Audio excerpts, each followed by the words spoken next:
Assalamualaikum warahmatullahi wabarakatuh. Kembali lagi dengan kami kelompok 1 dari kelas 4A Manajemen. Di sini kita akan membahas tentang manajemen operasional yang berjudul Desain Tata Letak atau Layout Design. Di sini kita berlima, yaitu saya Priska Aulia Putri, ada Ulilul Abesar, Ilham Zainal Mutakin, Bagaswara, dan Syahrul Nizam. Secara konsep desain tata letak dalam manajemen operasional terdiri dari dua istilah, yaitu desain yang berarti suatu perencanaan atau perancangan yang dilakukan sebelum pembuatan suatu objek sistem, komponen atau struktur, dan kemudian istilah tata letak yang berarti pengaturan fasilitas-fasilitas guna menunjang kelancaran proses operasional di dalamnya guna menciptakan area kerja yang efektif, efisien, aman, dan ekonomis. Desain tata letak sangat penting dalam menunjang operasional perusahaan atau organisasi. Hal ini tidak lain disebabkan oleh karena keterbatasan yang dimiliki oleh perusahaan atau organisasi terkait kepemilikan sumber daya, baik itu manusia, mesin, modal, metode, material, flow sumber daya alam yang ada di lingkungan organisasi, termasuk energi. Demikian pula dengan informasi. Selain itu, perubahan lingkungan yang sangat dinamis memaksa perusahaan atau organisasi harus senantiasa beradaptasi dengan segala bentuk perubahan lingkungan yang berkaitan dengan politik, ekonomi, sosial, teknologi dalam lingkungan sekitarnya, legal atau masalah hukum, aturan regulasi, atau masalah etika. Russell dan Taylor 2000, CSTKK 2001, Devir Sitiotis 1981 menyatakan bahwa desain tata letak bertujuan untuk meminimumkan material handling cost, meningkatkan efisiensi utilitasi ruangan, meningkatkan efisiensi utilitasi tenaga kerja, mengurangi kendala proses, dan memudahkan komunikasi dan interaksi antara para pekerja dengan supervisinya, dan atau antara pekerja dengan para pelanggan perusahaan. Ciri-ciri tata letak yang baik. Yang pertama, pemanfaatan ruang yang efisien. Tata letak yang optimal harus menggunakan ruang yang tersedia dengan cara yang menarik. Seharusnya tidak ada pemborosan ruang layanan sama sekali. Peralatan dan titik layanan dan staf harus diatur sedemikian rupa sehingga ruang dapat digunakan secara efisien. Kemudian yang kedua, ekonomis dalam penanganan dalam sumber daya barang dalam proses dan stok jadi. Tata letak harus hemat biaya. Penanganan harus dikurangi dengan pemanfaatan propoler, konveyor, peluncuran, dan gerakan yang ideal. Kemudian yang ketiga, ada gerakan minimal. Tata letak harus dirancang sedemikian rupa sehingga peralatan dan orang bergerak sedikit mungkin. Gerakan harus cukup jauh penanganannya, material tidak langsung akan sia-sia meningkatkan biaya dapat tanpa menambah manfaat apapun akibatnya. Sebisa mungkin hindari penggunaan penanganan di dalamnya. Yang keempat adalah aksesibilitas. Fasilitas manufaktur, pemeliharaan, dan servis harus tersedia secara efektif. Tanpa pencegahan, harus ada ruang yang cukup di antara peralatan untuk mencapai tujuan ini, sehingga bahan baku mesin dan manusia dapat bergerak bebas dari satu tempat ke tempat lain. Kemudian yang kelima, ada fleksibilitas manufaktur. Adalah proses yang dinamis dan kemajuan yang konsisten dalam jenis pembuatan produk dan dalam peralatan, metode, dan proses produksi. Oleh karena itu, tata letak harus dirancang sedemikian rupa sehingga dapat beradaptasi dengan perubahan. Kemudian yang keenam, ada bahan dan peralatan. Tata letak harus berdiri dari perlindungan terhadap kebakaran, pencurian, kelembapan, dan kerusakan. Umum peralatan dan bahan harus ada fasilitas penyimpanan yang memadai dan aman. Demikian pula harus ada sistem untuk menyimpan barang yang mudah terbakar secara terpisah dan aman. Ketujuh, ada pengurangan ketidaknyamanan. Tata letak harus dibuat sedemikian rupa sehingga para pekerja senyaman mungkin. Hal tersebut terlihat dari pencahayaan dan ventilasi yang memadai. dan membatasi efek panas, bau kebisingan, getaran, dan debu kemudian. Yang ke-8 adalah visibilitas pekerjaan harus diatur sehingga tidak ada masalah dalam pengawasan dan pengorganisasian dan kontrol bahan baku barang dalam proses pada barang. Jadi semuanya harus memiliki area penyimpanan khusus yang selalu terlihat. Ini akan mengurangi masalah pencurian dan lain-lain. Selanjutnya, dalam penyusunan tata letak terdapat 6 prinsip yang harus dipenuhi, antara lain. Yang pertama ada overall integration atau prinsip integrasi keseluruhan untuk menghasilkan koneksi yang harmonis serta tata letak yang baik dan benar, yaitu dengan melakukan integrasi tenaga kerja, bahan, mesin, peralatan, dan perlengkapan serta semua faktor yang mempengaruhi proses produksi menjadi satu unit organisasi yang besar. Yang kedua ada principle of minimum distance movement atau prinsip memperkirakan dengan jarak minimum. Prinsip ini menerapkan dengan jarak tempuh yang pendek seperti pergerakan tenaga kerja, bahan barang jadi dan setengah jadi dapat dihemat dengan pengurangan cara perpindahan dengan seminimum mungkin. Yang ketiga ada prinsip of workflow atau prinsip alur kerja, menerapkan cara kerja yang cepat dan lancar tanpa adanya halangan dalam pergerakan bahan, barang, peralatan, serta perlengkapan termasuk orang atau tenaga kerja. Yang keempat ada principle of maximum space utilization atau prinsip pemanfaatan ruang maksimal, yaitu ruang yang tersedia telah dipergunakan secara efektif dan efisien baik secara vertikal maupun horizontal.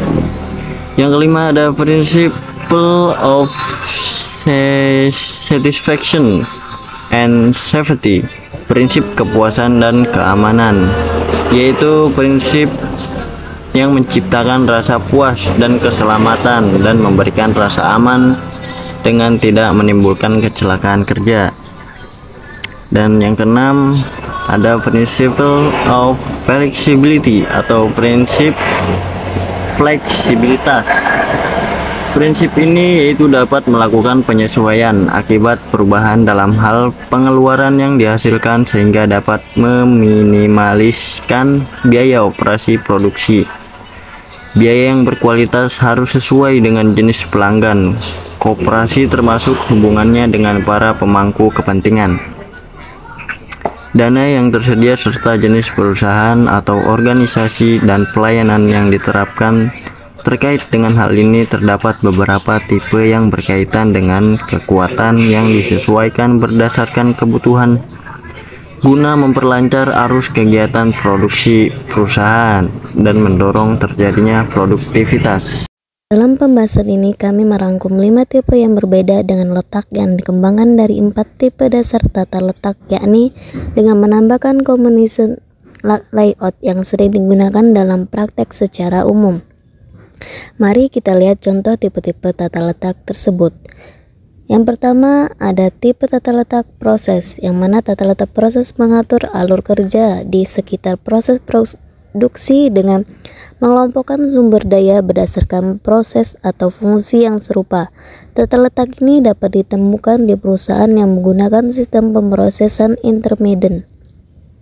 Tata letak proses digunakan dalam konteks di mana banyak item yang berbeda diproduksi dalam jumlah kecil. Karena ada begitu banyak item berbeda yang diproduksi dengan persyaratan pemrosesan yang berbeda, tidak mungkin mengalokasikan seluruh fasilitas untuk semua item.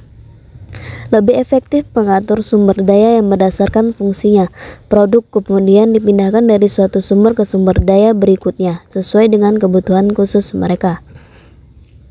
Tata letak proses adalah yang terbaik untuk perusahaan yang memproduksi yang jumlahnya kecil, yang bervariasi, biasanya menggunakan mesin serbaguna yang dapat diubah dengan cepat menjadi operasi baru untuk desain produk yang berbeda. Misalnya produsen mesin custom akan menggunakan tata letak proses.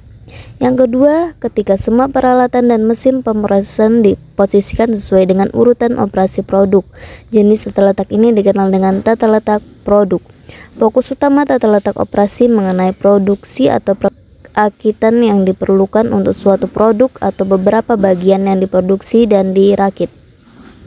Ketika produk dalam jumlah besar harus diproses secara berkelanjutan, stasiun kerja atau departemen diatur dalam suatu baris dengan produk yang bergerak di sepanjang garis tersebut. Fasilitas dapat diselaraskan untuk mematikan aliran material yang optimal dan mengurangi biaya per unit. Untuk tujuan ini, mesin digunakan untuk melakukan pekerjaan yang diinginkan secara tepat waktu dan dapat diandalkan, namun ini tidak seperti tata letak proses. Yang ketiga, ada tata letak kombinasi, merupakan perpaduan dari tata letak proses dan produk. Keuntungan dari kedua jenis tata letak sebelumnya digabungkan dalam tata letak proses dan produk tata letak kombinasi. Dimungkinkan saat ini item diproduksi dalam berbagai jenis dan ukuran mesin dikelompokkan dalam tata letak proses, tetapi pengelompokan proses tersebut kemudian diurutkan secara berurutan untuk membuat berbagai barang dengan jenis dan ukuran yang berbeda.